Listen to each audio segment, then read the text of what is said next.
कहते हैं कुछ यात्राएं शरीर से नहीं आत्मा से पूरी होती हैं। कहते हैं जो यहाँ तक आता है वो खाली हाथ नहीं लौटता। कुछ को शांति मिलती है, कुछ को मोक्ष और कुछ को खुद से मुलाकात। यहाँ ठंडी हवाएं भी महादेव का नाम जपती हैं। हिमालय की गोद में बसा एक ऐसा धाम जहाँ हर पत्थर एक कहानी कहता है और हर हवा में भक्ति का एहसास होता है। जी हाँ दोस्तों, ये है केदारनाथ।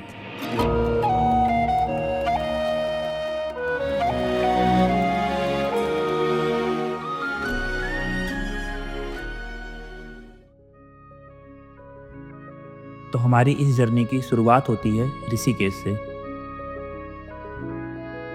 जिसे द कैपिटल ऑफ योगा भी कहा जाता है।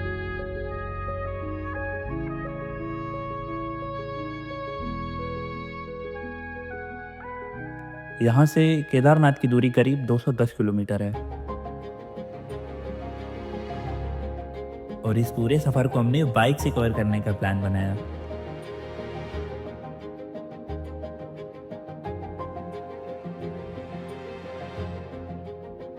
ऋषिकेश से चलते ही पहला स्टॉप था देवप्रयाग।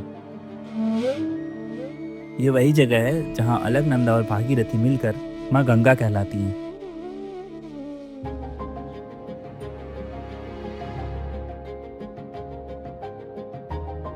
और सच बताऊं तो पहाड़ों की टेढ़ी मेढ़ी सड़कों पर बाइक चलाने का अलग ही मजा होता है।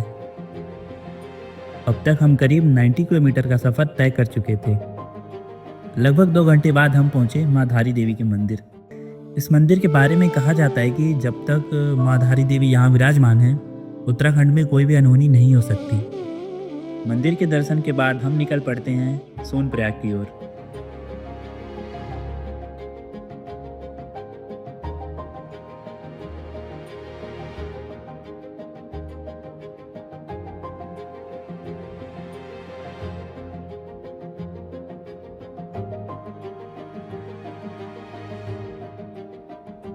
शाम के तकरीबन 5 बजे हम पहुंचे सोनप्रयाग। यहाँ से आगे आप अपने पर्सनल व्हीकल से नहीं जा सकते हैं, तो हमें लोकल टैक्सी लेनी पड़ी और भाई जैसे तैसे सीट जुगाड़ करके 6 बजे हम पहुंचे गौरीकुंड।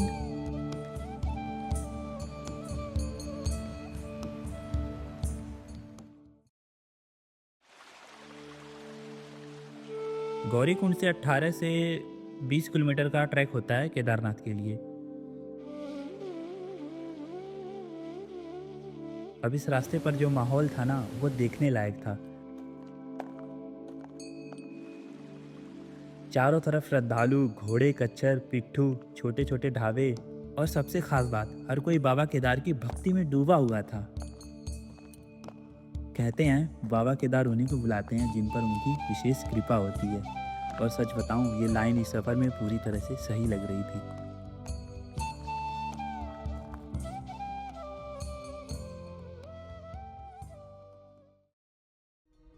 करीब 8 घंटे की लंबी थकाने वाली चढ़ाई के बाद जब पहली बार केदारनाथ मंदिर का शिखर दिखा तो मानो जैसे सारी थकान उड़ गई।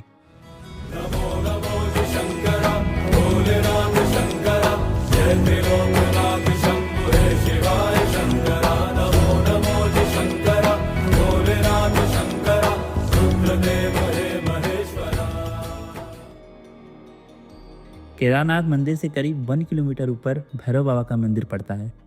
मान्यता है कि जब सर्दियों में केदारनाथ के कपाट बंद हो जाते हैं तब भैरव बाबा ही इसकी रक्षा करते हैं।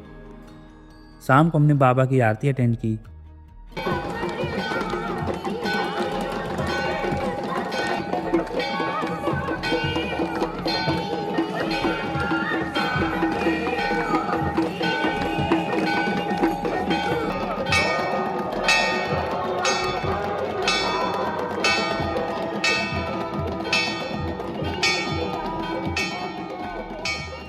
और एक रात केदारनाथ में रुकने के बाद सुबह नीचे की ओर लौट आए।